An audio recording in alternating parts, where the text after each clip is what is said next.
నమస్కారం, n times కి స్వాగతం. హెడ్లైన్స్ చూద్దాం. సీఎం చంద్రబాబుతో జనసేన రాజ్యసభ అభ్యర్థి లింగంనేని రమేష్ మర్యాదకు పూర్వక భేటీ. పార్లమెంట్లో ఏపీ గళాన్ని బలంగా వినిపిస్తాం, కూటమి ఐక్యతను చాటిన నేతలు.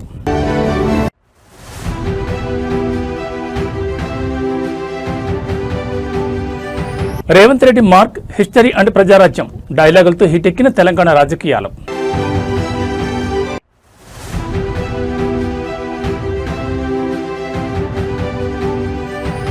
డిక్షనరీ పుట్టక ముందే తెలంగాణ పుట్టింది. 1000 ఏళ్ల ఘన చరిత్రను గుర్తు చేసిన బీఆర్ఎస్ వర్కింగ్ ప్రెసిడెంట్.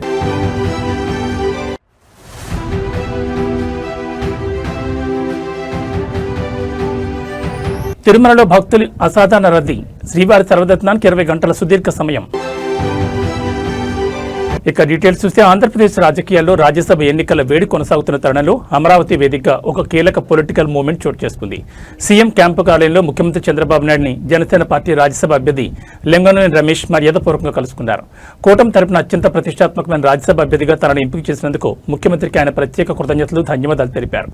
ముఖ్యమంత్రి చంద్రబాబు నాయుడుతో జరిగిన ఈ సమావేశంలో జనసేన పార్టీకి చెందిన పలువురు ప్రముఖ ప్రజాప్రతినిధులు, నేతలు భాగస్వామయ్యారు.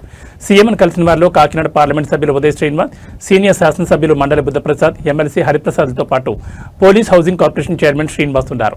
రాజ్యసభ ఎన్నికల్లో కూటమి అభ్యర్థుల విజయావకాశాలు మరియు అసెంబ్లీలో అనుసరించాల్సిన వ్యూహాలపై ఈ సందర్భంగా ప్రాథమిక చర్చ జరిగినట్టు తెలుస్తోంది.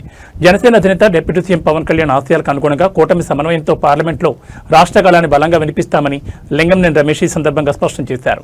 తెలుగుదేశం, జనసేన, బీజేపీ కూటమి పక్షాల మధ్య గ్రౌండ్ లెవెల్ నుంచి టాప్ లీడర్షిప్ వరకు ఎంతటి సత్సంబంధాలున్నాయో ఈ భేటీ మరోసారి నిరూపించింది. రాబోయే రోజుల్లో ఢిల్లీ పెద్దల సభలో ఏపీ గళం వినిపించబోయే అభ్యర్థుల జాబితాలో ఈ భేటీ అత్యంత ప్రాధాన్యతను సంతరించుకుంది.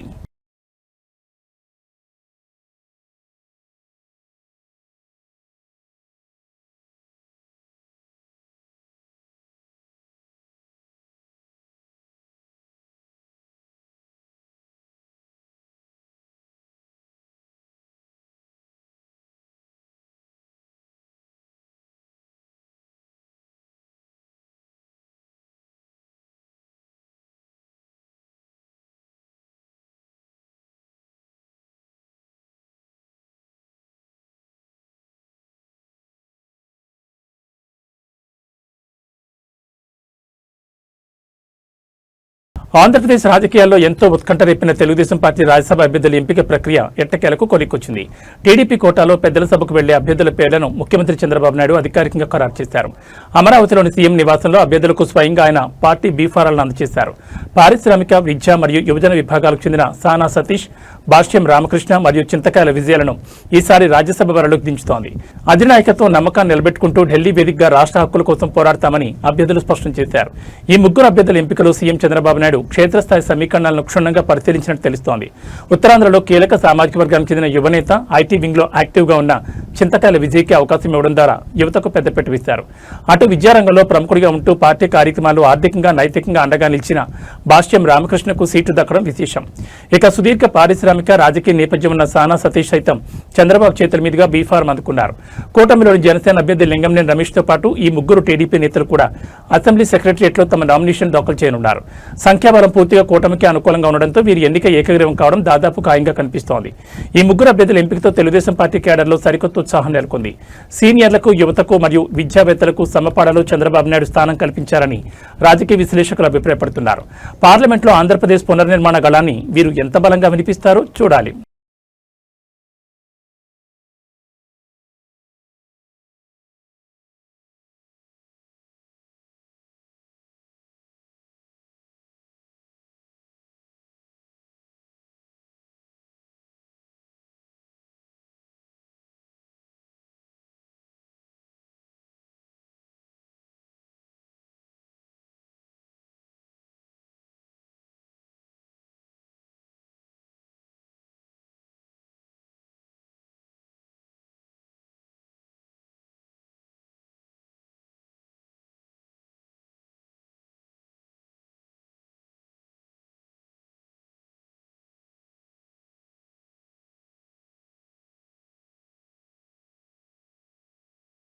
తెలంగాణ కాంగ్రెస్ శ్రేణిలో సరికొత్త జోష్ నింపుతూ ముఖ్యమంత్రి రేవంత్ రెడ్డి చేసిన వ్యాఖ్యలు ఇప్పుడు సోషల్ మీడియాలో పొలిటికల్ కారిడార్లలో తెగ హల్చల్ చేస్తున్నాయి. గడిచిన 3 దశాబ్దాల తెలంగాణ రాజకీయ ముఖ చిత్రాన్ని ప్రస్తావిస్తూ 1994 నుంచి చరిత్ర సాక్షిగా 2024 నుంచి ప్రజల యుగం ఆరంభమైందంటూ సీఎం రేవంత్ రెడ్డి ఒక పవర్ఫుల్ స్టేట్మెంట్ ఇచ్చారు. ఉమ్మడి రంగారెడ్డి మరియు పాలమూరు సరిహద్దు రాజకీయాల్లో అత్యంత పట్టున్న రంగారెడ్డి సోదరుల సమక్షంలో రాష్ట్రంలో నిజమైన ప్రజల పాలన ప్రజల రాజ్యం మొదలైందని ఆయన స్పష్టం చేశారు. తెలంగాణలో ఇందిరమ రాజ్యం ప్రజాపాలన లక్ష్యాలను ప్రజల్లో బలంగా తీసుకెళ్లే వ్యూహంలో భాగంగా సీఎం రేవంత్ రెడ్డి వ్యాఖ్యలు చేశారు. 1994 నుంచి సాగిన సుదీర్ఘ రాజకీయ ప్రస్థానాన్ని గుర్తు చేస్తూ 2024లో రాష్ట్రంలో కాంగ్రెస్ ప్రభుత్వం ఏర్పడినట్టు నుంచి ఇక్కడ ఒక సరికొత్త ప్రజల యుగం సువర్ణ అధ్యాయం మొదలైందని ఆయన నినదించారు. ముఖ్యంగా నగర శివారు ప్రాంతాలు గ్రామీణ మార్కెట్లలో తిరుగులేని పట్టున్న రంగారెడ్డి సోదరుల దశాబ్దాల రాజకీయ అండదండలను కొనియాడుతూ వారి సమక్షంలో సాగుతున్న ప్రస్తుత పాలన నిరుపేదలు బడుగు బలహీన వర్గాల ఆశయాలకు అద్దం పడుతోందని సీఎం స్పష్టం చేశారు. ఈ వ్యాఖ్యలు కాంగ్రెస్ పార్టీ శ్రేణులకు బూస్ట్ ఇస్తుండగా ప్రత్యర్థి పార్టీల శ్రేణులను ఆలోచనలో పడేశాయి. సీఎం రేవంత్ రెడ్డి ప్రతిపాదిస్తున్న ఈ 2024 ప్రజల యుగం నినాదాన్ని కాంగ్రెస్ సోషల్ మీడియా వింగ్లు విపరీతంగా ట్రెండ్ చేస్తున్నాయి. అయితే ప్రతిపక్ష పార్టీలు మాత్రం గత 10 ఏళ్ల ప్రగతిని తక్కువ చేసి మాట్లాడడం సరికాదని విమర్శిస్తున్నాయి. ఏదేమైనా Revanth Reddy mark history and ప్రజల రాజ్యం పొలిటికల్ డైలాగులతో తెలంగాణ పాలిటిక్స్ మరోసారి హీట్ ఎక్కాయి. 94 నుంచి 2004 వరకు తెలుగుదేశం పార్టీ అధికారంలో ఉన్నది. 2004 నుంచి 2014 వరకు కాంగ్రెస్ పార్టీ వైఎస్ఆర్ 2 సార్లు ముఖ్యమంత్రి అయింది. 2014 నుంచి 2024 వరకు బీఆర్ఎస్ 2 సార్లు ప్రభుత్వం ఏర్పాటు చేసింది.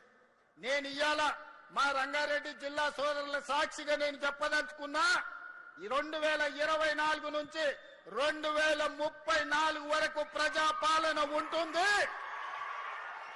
తెలంగాణ రాజకీయాల్లో అస్తిత్వం చుట్టూ సాగుతున్న వివాదం మరోసారి తీవ్ర రూపం దాల్చింది. డిక్షనరీలో ఎక్కడా తెలంగాణ అనే పదమే లేదంటూ తెలుగుదేశం పార్టీ నేత బక్కన్ నరసింహులు చేసిన వ్యాఖ్యలు తీవ్ర దుమారానికి దారితీశాయి.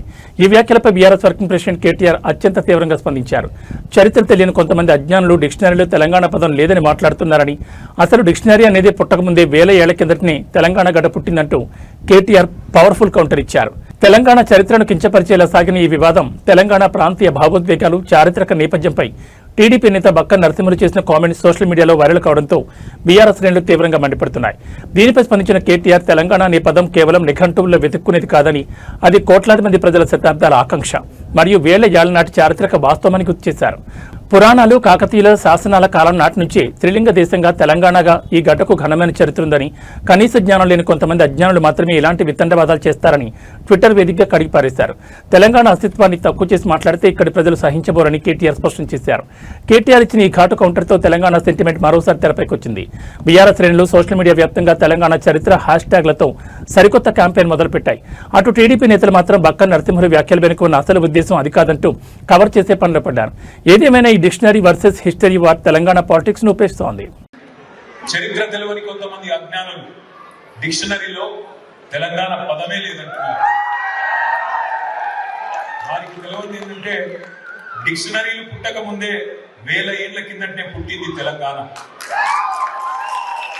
ఏంది మన ప్రత్యేకత, ఏంది మన విశిష్టత, 7 తరాల మన చుట్టాలు ఎవరు?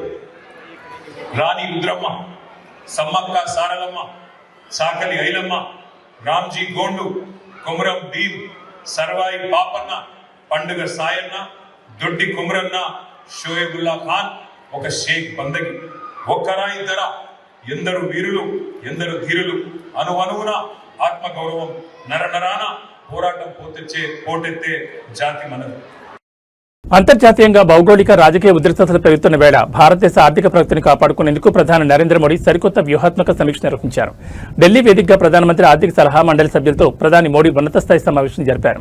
ప్రస్తుత ఆర్థిక సంవత్సరంలో దేశ జీడీపీ వృద్ధి రేటును మరింత వేగవంతం చేయడం మరియు పశ్చిమాసియా దేశాల్లో ముదురుతున్న వివాదాల వల్ల అంతర్జాతీయ మార్కెట్లో తలెత్తున్న సవాళ్లను ఎలా ఎదుర్కోవాలనే అంశాలపై ఈ భేటీలో సుదీర్ఘంగా చర్చించారు.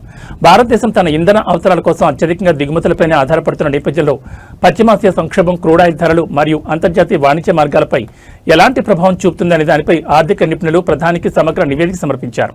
గ్లోబల్ మార్కెట్లో అనిశ్చితి ఉన్నప్పటికీ గడిచిన త్రైమాసికంలో భారతదేశం సాధించిన బలమైన ఆర్థిక వృద్ధిని ప్రధాని అభినందించారు. ఇదే వేగాన్ని కొనసాగించడానికి పారిశ్రామిక రంగానికి మరింత ఊతమివ్వాలని, పెట్టుబడులకు అనుకూల వాతావరణాన్ని కల్పించాలని మోడీ సూచించారు. ముఖ్యంగా ఈజ్ ఆఫ్ లివింగ్ మరియు ఈజ్ ఆఫ్ డూయింగ్ బిజినెస్ లో భాగంగా నిబంధనలను మరింత సరళీకరిస్తూ దేశీయ తయారీ రంగాన్ని బలోపేతం చేయడం ద్వారా విదేశీ పెట్టుబడులను భారీగా ఆకర్షించవచ్చని ఈ సమావేశంలో ఏకాభిప్రాయం వ్యక్తమైంది. అంతర్జాతీయ సవాళ్లను తట్టుకోవడానికి దేశంలో గ్రీన్ ఎనర్జీ, స్వదేశీ వస్తువుల వాడకాన్ని పెంచాలని, దిగుమతులపై ఆధారపడడాన్ని తగ్గించుకోవాలని ప్రధాని మోడీ ఈ సందర్భంగా దేశ ప్రజలకు పిలుపునిచ్చారు. ప్రధాని జరిపిన ఈ ఉన్నత స్థాయి సమీక్షతో రాబోయే రోజుల్లో కేంద్ర ప్రభుత్వం నుంచి మరికొన్ని కీలక ఆర్థిక సంస్కరణలు వచ్చే అవకాశం స్పష్టంగా కనిపిస్తోంది.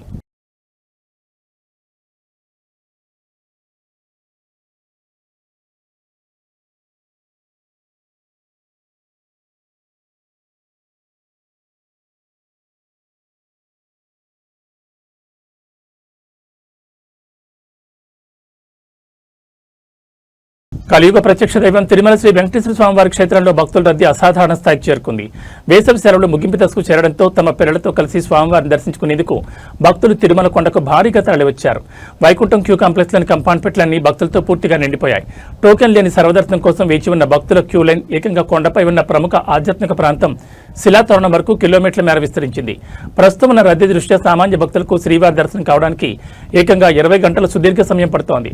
తిరుమల తిరుపతి దేవస్థానం వెల్లడించిన తాజా నివేదిక ప్రకారం నిన్న ఒక్కరోజే ఏకంగా 90,107 మంది భక్తులు శ్రీవారిని దర్శించుకుని మొక్కులు చెల్లించుకున్నారు. భక్తుల రద్దీ ఊహించని విధంగా పెరగడంతో తిరుమల శ్రీవారి లడ్డూ ప్రసాదానికి విపరీతమైన డిమాండ్ ఏర్పడింది. నిన్న రోజంతా కలిపి రికార్డు స్థాయిలో 4,35,000 లడ్డూల విక్రయాలు జరిగినట్లు అధికారులు స్పష్టం చేశారు. అలాగే శ్రీవారి హుండీ ద్వారా నిన్న ఒక్కరోజే ఆలయానికి 4,23,00,000 రూపాయల ఆదాయం వచ్చినట్లు టీటీడీ బోర్డు ప్రకటించింది. సుదీర్ఘ క్యూ లైన్లలో గంటల తరబడి వేచి ఉన్న భక్తులకు ఎలాంటి ఇబ్బందులు తలెత్తకుండా నిరంతరాయంగా అన్నప్రసాదం, త్రాగునీరు, పాలు పంపిణీ చేసేందుకు టీటీడీ యంత్రాంగం ప్రత్యేక సిబ్బందిని, శ్రీవారి సేవకులను రంగంలోకి దించింది. కొండపై ఉన్న రద్దీని పర్యవేక్షిస్తూ క్యూ లైన్లలో భద్రతను టీటీడీ విజిలెన్స్ అధికారులు నిరంతరం సమీక్షిస్తున్నారు. రాబోయే 2-3 రోజుల పాటు ఇదే తరహా రద్దీ కొనసాగే అవకాశం ఉన్నందున దర్శన సమయం పెరిగినా సామాన్య భక్తులు సహనంతో సహకరించాలని అధికారులు విజ్ఞప్తి చేస్తున్నారు.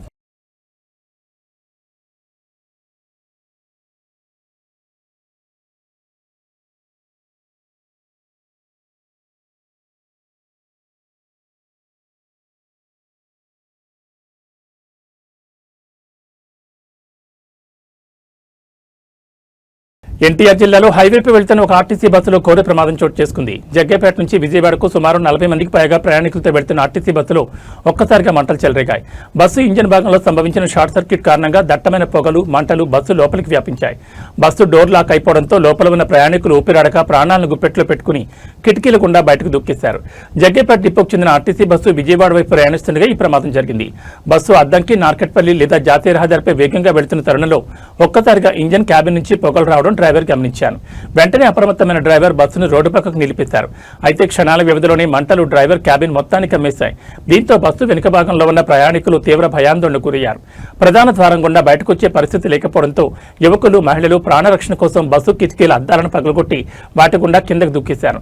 ఈ క్రమంలో పలువురు ప్రయాణికులకు స్వల్ప గాయాలయ్యాయి. హైవేపై వెళ్తున్న వాహనదారులు, స్థానికులు వెంటనే స్పందించి ప్రయాణికులను సురక్షితంగా బయటకు తీశారు. సమాచారం అందుకున్న ఫైర్ సిబ్బంది ఘటనా స్థలాన్ని చేరుకుని మంటలను పూర్తిగా అదుపు చేశారు. డ్రైవర్ సకాలంలో బస్సును ఆపడం వల్లే 30 మందికి పైగా ప్రయాణికులు సురక్షితంగా బయటపడ్డారని, లేదంటే పెద్ద ప్రమాదం జరిగేదని స్థానికులు చెప్తున్నారు.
అమ్మాయి బ్యాక్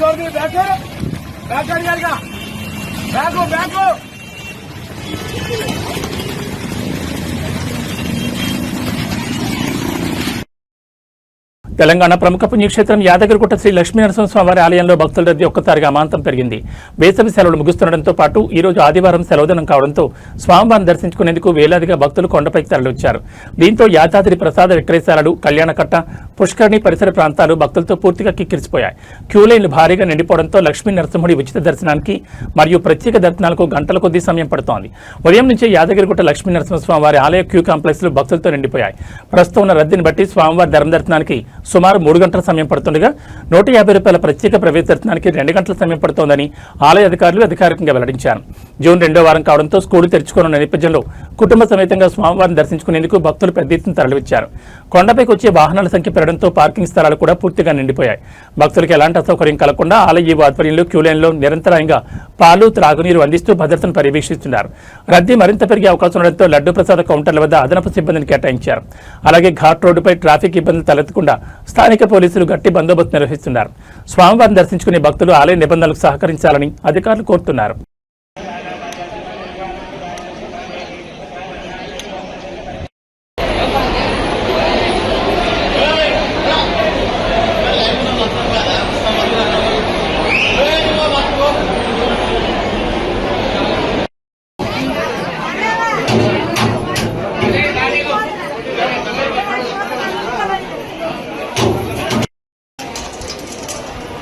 అయితే రోజు వస్తుంది రోజు వస్తుంది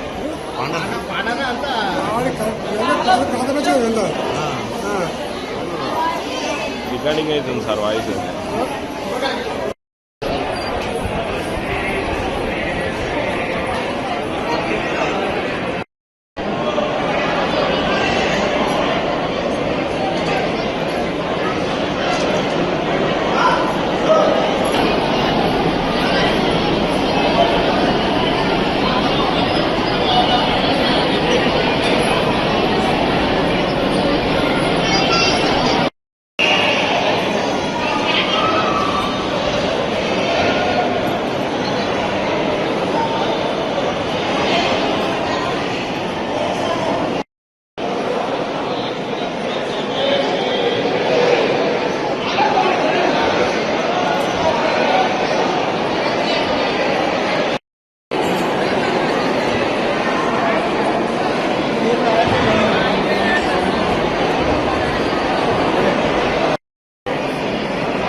पट स्वाहा ओम रम सहस्रारहं पट स्वाहा ओम रम सहस्रारहं पट स्वाहा ओम रम सहस्र స్వామివారికి నమస్కారం చేసుకుంటూ మేము చెప్పేటటువంటి ప్రార్థనా శ్లోకాన్ని భక్తి శ్రద్ధలతో అందరూ చెప్పండి. ఓం అస్మద్గురుభ్యో నమః.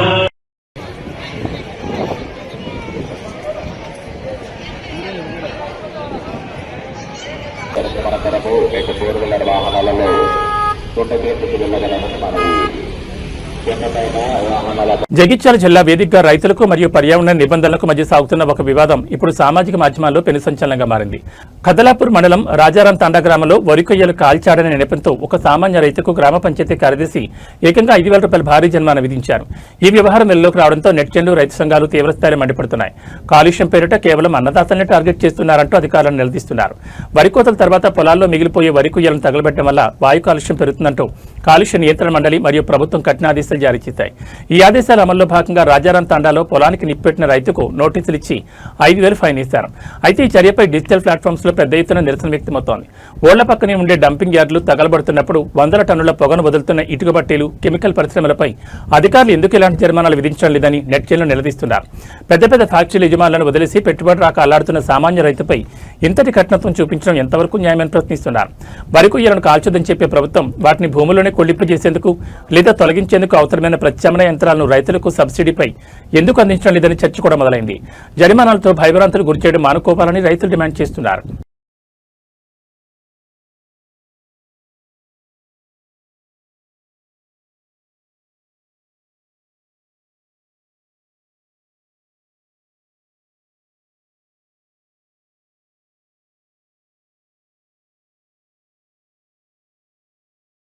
సామాన్యుడి వంటింటి బడ్జెట్ను అస్తవ్యస్తం చేస్తూ గ్యాస్ కంపెనీలు మరోసారి భారీ షాక్ ఇచ్చాయి.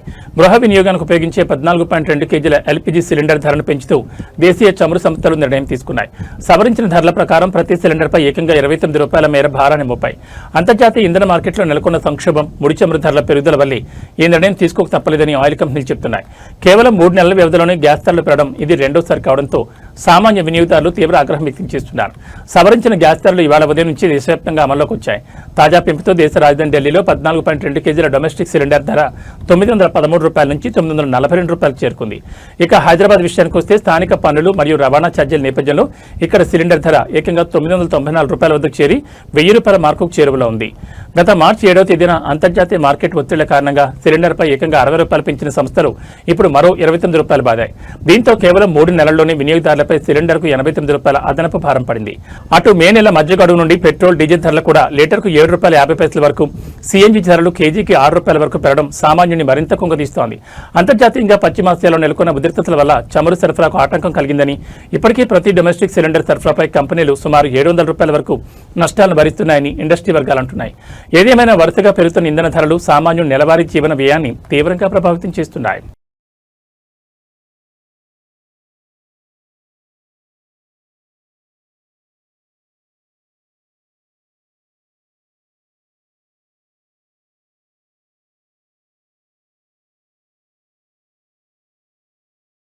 బంగారం, వెండి కొనాలనుకునే వారికి బులియన్ మార్కెట్ నుంచి అత్యంత తీపి కబురు వచ్చింది. హైదరాబాద్ మార్కెట్లో గత 9 రోజులుగా పసిడి ధరలు వరుసగా తగ్గుముఖం పడుతున్నాయి. అంతర్జాతీయంగా మారిన ఆర్థిక సమీకరణల నేపథ్యంలో కేవలం 9 రోజుల్లోనే 10 గ్రాముల స్వచ్ఛమైన బంగారంపై దాదాపు 5,000 రూపాయల వరకు ధర క్షీణించింది. అటు వెండి కూడా ఇదే బాటలో పయనిస్తూ కిలోపై ఏకంగా 20,000 రూపాయల మేర భారీగా దిగొచ్చింది. గత నెల 29 రికార్డు స్థాయి గరిష్టాల వద్ద ఉన్న ధరలు నేడు సామాన్యుడికి అందుబాటులోకి వచ్చే స్థాయికి పడిపోయాయి. గత నెల మే 29వ తేదీన హైదరాబాద్లో 24 క్యారెట్ల 10 గ్రాముల బంగారం ధర రికార్డు స్థాయిలో 1,57,640 రూపాయలుగా ఉండేది. అయితే గడిచిన 9 రోజుల్లో ఇది ఏకంగా 4,910 రూపాయలు తగ్గి ఇవాళ 1,52,730 రూపాయల వద్ద కొనసాగుతోంది. అలాగే సాధారణ ఆభరణాల తయారీకి ఉపయోగించే 22 క్యారెట్ల నగల బంగారం కూడా 10 గ్రాములపై 4,500 రూపాయల మేరకు క్షీణించి 1,44,500 రూపాయల నుంచి నేరుగా 1,40,000 రూపాయల మార్కుకు చేరుకుంది. ఇక వెండి మార్కెట్లో అయితే మునిపెన్నడూ లేని విధంగా 9 రోజుల్లోనే కేజీపై 20,000 రూపాయల మేరకు కుప్పకూడి ప్రస్తుతం 2,70,000 రూపాయల వద్ద ట్రేడ్ అవుతోంది. అమెరికా ఆర్థిక సూచీలు మరియు బాండ్ ఇంట్రెస్ట్ రేట్ల పెరుగుదల అంచనాల వల్లే ఇన్వెస్టర్లు బంగారం అమ్మకాలకు మొగ్గు చూపడం ఈ పతనానికి ప్రధాన కారణమని నిపుణులు విశ్లేషిస్తున్నారు. పెళ్లిళ్లు, ఇతర శుభకార్యాల కోసం బంగారం కొనుగోలు చేయాలనుకునే వారికి ఈ ధరల తగ్గుదల భారీ ఊరటనిస్తోంది. గత కొన్ని నెలలుగా ఎన్నడూ లేనంతగా ధరలు తగ్గడంతో హైదరాబాద్లోని ప్రముఖ జ్యువెలరీ మార్కెట్లైన అబిడ్స్, బేగం బజార్లో కస్టమర్ల సందడి ఒక్కసారిగా పెరిగింది.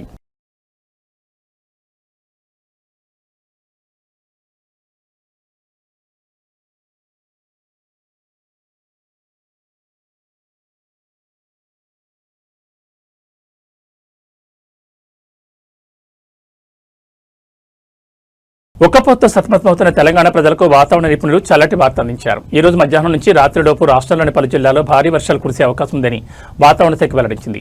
ముఖ్యంగా పశ్చిమ, దక్షిణ తెలంగాణ జిల్లాల్లో వాతావరణం వేగంగా మారుతోందని, బలమైన ఎదురుగాలతో కూడిన వర్షాలు పడతాయని అంచనా వేసింది. ఇటు భాగ్యనగరంలోనూ సాయంత్రం వేళ ఆకాశం మేఘావృతమై వర్షం కురిసే ఆస్కారం ఉందని పేర్కొంది. వాతావరణ నిపుణుల తాజా బులెటిన్ ప్రకారం వికారాబాద్, సంగారెడ్డి, నారాయణపేట్, మహబూబ్ నగర్ జిల్లాలో మధ్యాహ్నం తర్వాత వర్ష తీవ్రత ఎక్కువ ఉండబోతోంది. వీటితో పాటు ఉమ్మడి మహబూబ్ నగర్ పరిధిలోని గద్వాల, వనపర్తి, నాగర్ కర్నూలు జిల్లాలతో పాటు నల్గొండ, రంగారెడ్డి జిల్లాలోనూ ఉరుములు, మెరుపులతో కూడిన భారీ వర్షాలు పడే ఛాన్స్ ఉన్నట్లు నిపుణులు స్పష్టం చేశారు. ఈ జిల్లాలో గంటకు 30 నుంచి 40 కిలోమీటర్ల వేగంతో గాలులు వీచే ప్రమాదం ఉంది. ఇక రాష్ట్రంలోని మిగతా ఏరియాల్లోనూ అక్కడక్కడ తేలికపాటి నుంచి మోస్తరు జల్లులు పడే ఆస్కారం ఉంది. రాజధాని హైదరాబాద్ విషయానికి వస్తే సాయంత్రం ఆఫీసుల నుండి ఇళ్లకు తిరిగే సమయంలో నగర వ్యాప్తంగా పలు చోట్ల ఉరుములతో కూడిన వర్షాలు పడొచ్చని అంచనా వేస్తున్నారు. వర్ష సూచన ఉన్న నేపథ్యంలో జిల్లాల యంత్రాంగం అప్రమత్తమైంది. ముఖ్యంగా రైతులు తమ ఆరబోతున్న ధాన్యంపై ముందస్తు జాగ్రత్తలు తీసుకోవాలని, నగర ప్రజలు ప్రయాణాల సమయంలో ట్రాఫిక్ ఇబ్బందులను దృష్టిలో ఉంచుకోవాలని అధికారులు సూచిస్తున్నారు.